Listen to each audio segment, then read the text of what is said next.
Welcome to a crash course of cello with Bekah and Danica. Yeah! Okay. Step 1. How do you hold this instrument? Well, Magic. yes! No. You, to ensure that the instrument is the correct size, hold the instrument at the neck with your hand like so. The cello should be almost the same size as you. Yes, height. Good. Now, we do not play this instrument standing up, because that would be silly. That's what basses do, not cellos. So, now we are going to sit down, place your feet at the same width as the chair. Now, make sure that the neck of the cello goes on this side of your head, and not on that side, or you will be very, very silly in comparison to the rest of the orchestra. Yeah, sad face, bad. That is good, happy face, yes. The lower bout of the cello should rest in the inside of your knee on each side. If this pointy part here is stabbing you, you should probably adjust your end pin or the angle of your cello. So, the parts of the cello. At the top, we've got the scroll, which looks like a scroll, and then it moves downwards to the peg box, which has the pegs, which holds the strings. The strings go all the way down here. And that is the part that makes the sound. It's crazy. So then, moving down, this is the neck. And the top part is called the fingerboard. That's where your fingers go. Wow. Then, moving downwards, we've got the upper bout here. The C holes, which look like a C. The F holes, which look like an F or a forte sign. And this bridge, which holds the strings away from the instrument and allows the frequencies to bounce into the instrument and then back out, producing a beautiful sound. It's also how you communicate with Captain Kirk. Yes, quite. Wait, what? That's a different subject for a different day. Moving downwards, we've got the tail piece here, and these little tiny buttons, which you cannot see, but I will help you see them by doing this. They are the fine tuners. There's some fine tuners. If you find that the string is out of tune just a little bit, then you can just turn this and it will help you get right back on track. The pegs also help you tune the instrument, but they are more for if the instrument is greatly out of tune. Stop creeping on them, because that's weird. And so then you turn them away from you to make the pitch go higher and towards the floor to make the pitch go lower. At the bottom of the instrument is the end pin. It is a pin at the end, used for sword fighting. Just kidding. No, and it is what levitates the instrument off of the floor so that you can reach it easily with your arms. So, this is your new buddy. Yay, buddy. As you can see, the instrument is leaning a little bit against our friend Jenica here. She can move her arms around. Lean on me. When you're not... Okay, sorry. And if she moves her arms at all, then this just stays pretty stationary. Unless she moves her whole body, then obviously it's going to move around. So, this is good. That means that it's in the right position. Where do your hands go? First, we're going to give the cello a hug. Yay! And then a lighter hug. And we're going to put our hands here. And up here. I have placed tapes here to help her know where to put her fingers for first position. So great. I'm so nice, really. And there is also a sponge on the back, which is where she's going to put her thumb. Now, the fingerings in cello are not like piano where it's 1, 2, 3, 4, 5. No. It's just thumb, 1, 2, 3, 4. Now remember that, or you might get a little bit confused when you're trying to play cello. So, first position. Put your thumb on the thing, and your first finger should be here, and your pinky or your fourth finger should be on the bottom. Now, when you're holding your hand here, you shouldn't be like tense and evil-handed. Should be kind of soft, kind of lazy hand, just like if you were to let your hand limp. Sound now. It would have that nice, round, cuddly, Yes, Very nice. good The most comfy. shape. Be very comfy. And now this hand usually will be holding a bow, but for now we're just going to do pizzicato, which is the term for whenever you are plucking the strings. Boing. Doing. Yes, just like that. Exactly. Exactly. Yes. Awesome. So, real quick, we are going to learn actually a C scale, which our student has not done yet, but she will to be very good at it. So, first of all, we need to know the names of the strings here. We've got C, which is this one. Oh, and then we've got G, which you'll notice is a fifth above. Star Wars, whatever. Yes. And then we've got D, which is also another perfect fifth. And at the very top, we've got A straight, because it's a straight. Just aha, so funny. And so to learn the C scale, we're going to pluck the C scale, starting with open C string, Okay. and then you're going to put your first finger on the thing, the first tape. Then you will be putting your third finger down, which will go right there, and then this one. So it'll be the first 5 notes. Let's try that, shall we? So start by plucking open C. And now, one thing to keep in mind, since your pinky is kind of frail, he's not the buffest champ of them all, to help him out, whenever we put down all of our fingers, we're going to keep them all down on the string so that he's not stressing to push down that big string. So let's try that again. The first 5 notes of the C scale. Open C, open C, 1, 3, and 4. Remember, keep these guys down. Oh, a little further. There we go. So that's the first 5. And then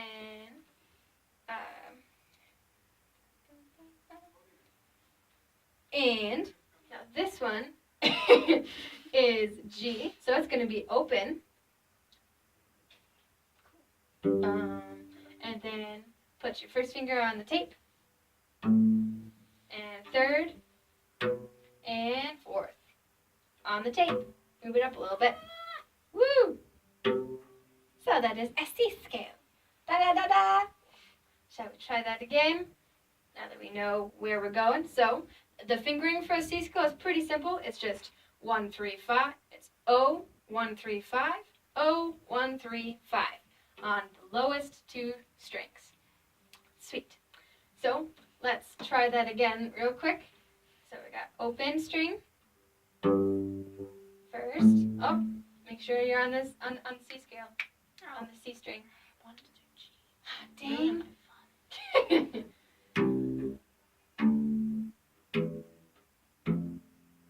And now open G. 1. Heck yeah! Bam.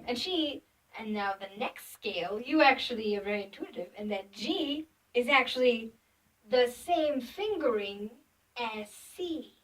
What? So the C scale is just starting at the G scale, I misspoke. G here, and then it'll be open G, 1, 3, 5, open D, 1, 3, 5. And so those are the only scales we're going to learn today, but why don't we go ahead and see if we can do that one real quick. Sweet. Alrighty, first position. Perfect, looking good. Yeah.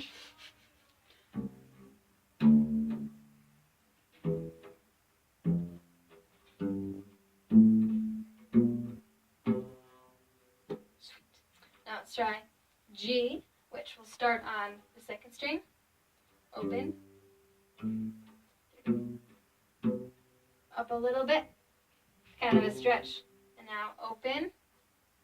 And 1, and 3, and 4. Up a little bit. Yeah, no, that pinky's kind of a stretch, huh? Sweet. So those are the first 2 easiest scales to learn. Way to go. You rocked that. Bam. Now, real quick, let's check our time. Yep, around 10 minutes. Awesome. So we're going to learn how to hold this thing.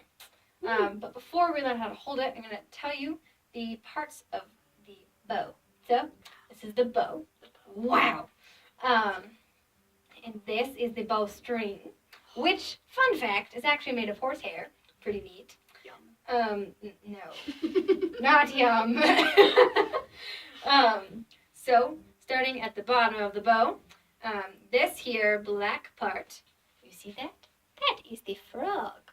It's a frog. The frog. A frog. It has an eye, a white eye. And then this black part here is the finger grip. And moving up here, this is the bow stick. Pretty easy to remember because it's the stick. Bow. And then going around here, this is the tip, the little white part on top. And then going back down here, this is the ferrule ring, kind of a mouthful. And then this is how you adjust the bowstring. So the string is actually attached here, goes up through here, and then back through the bow, so that whenever you twist this, it will tighten or loosen the bow. The bow. So you know that you have the bow tightened enough when there is enough room for your pinky to fit between the middle, the shallowest part of the bow. It should be right there. Should fit. Now it can't touch. It shouldn't be bending the string or not fitting. So looks like our bow is the correct tightness. Now to hold the bow, what we're going to do is give an okay sign. Okay. Okay. And the thumb is going to go in this little lip right here. Yum. And the third finger is going to go on the opposite side of that. So like this. And then the fourth finger and the fifth finger are going to go somewhere on the frog. Probably with the circle, the white circle in between them. And then the first finger will just rest. It'll hold it like this. And then this is what the bow hold should look like. Like so. So, shall we give it a try? Oh boy. Oh boy. Oh, bye. Oh my goodness sakes.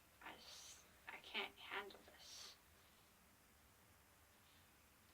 Okay. Does that feel comfy? Feels like the best thing ever. My favorite. Okay. Good. Pointing. Yes, good. So,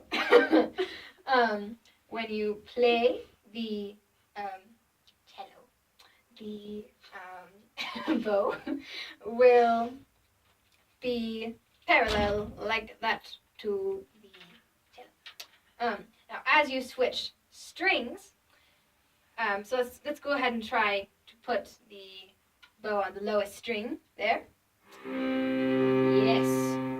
Perfect. So you've felt how that just kind of went right pretty much in the middle of the C and backwards. Now try to play the tallest string. So as you notice, it feels kind of weird and you switch strings, right? So to help out with that, you can actually move your shoulder a little bit like this. Not too much. Just a little bit. All the way. And then just a little bit. So that you can have a better control of the bow. So, by the way, we should be playing between the fingerboard and the bridge for the best sound. So now try again with your body kind of tilted a little bit again. Okay. So, yes, did that feel a little easier than before? Yes, it did. So, now, very slowly, but very surely, we're going to try the first 5 notes of the C scale. Dun, dun, dun. Okay, so yes, starting, and I do remember the fingering for the first 5 notes. Dun, dun, dun, dun. Yes, good, my soul. Okay, so starting with the bow close to the silverish part of the bow stick. And boop, lip blop, boop, boop. Yes, good. And whenever you switch your fingering, your bow is going to also switch going directions. You don't need to worry about being super fast on your bow, like going all the way up there, because then what tends to happen is the bow, you'll see like this action happening, because you're focusing on being so fast. So, just have short, controlled bow, bowings. You shouldn't really pass the middle of the bow for this, because we're playing pretty short notes. So, we're going to play 2 notes open, and then 2 notes on D, which is first finger down, and continuing that pattern all the way through these first 5 notes of the C scale. So, are you ready? I think so. Are you sure? Don't doubt me, woman. Okay. Okay. Okay. So, ready, Cool. set, go.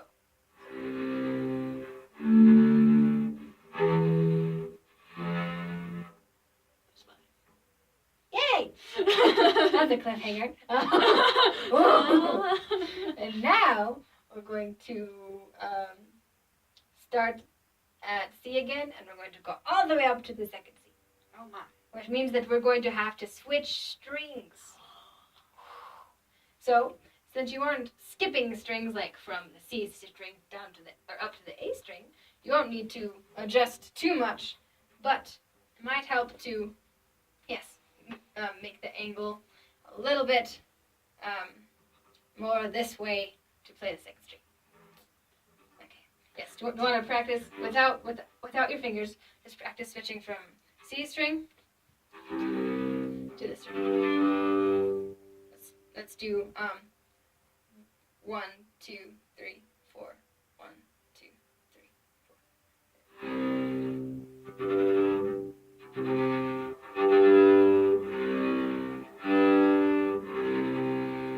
Okay.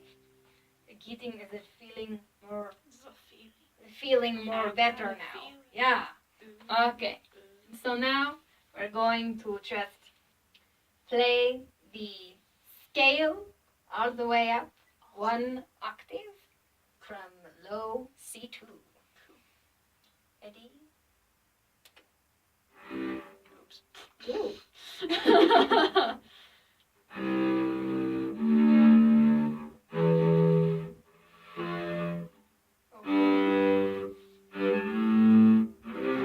Oops.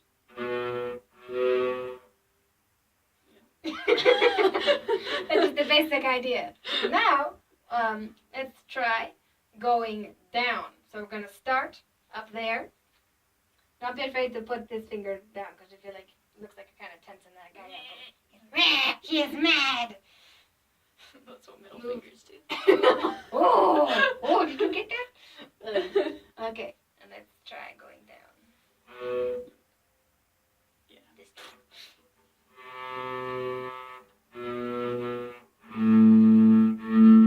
No. Same thing twice.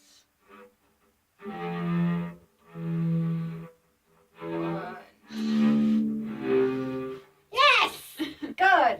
We had a good learning. Do you feel smarter? I feel the most smart. Wow. Brain expansion. Yes, good. Brain expansion. Now, go expand your brains. Go and do it. Practice. Practice. Do it. Get in the practice room. Yeah. Find you. Make you practice. Yep. Okay. That's right. Practice.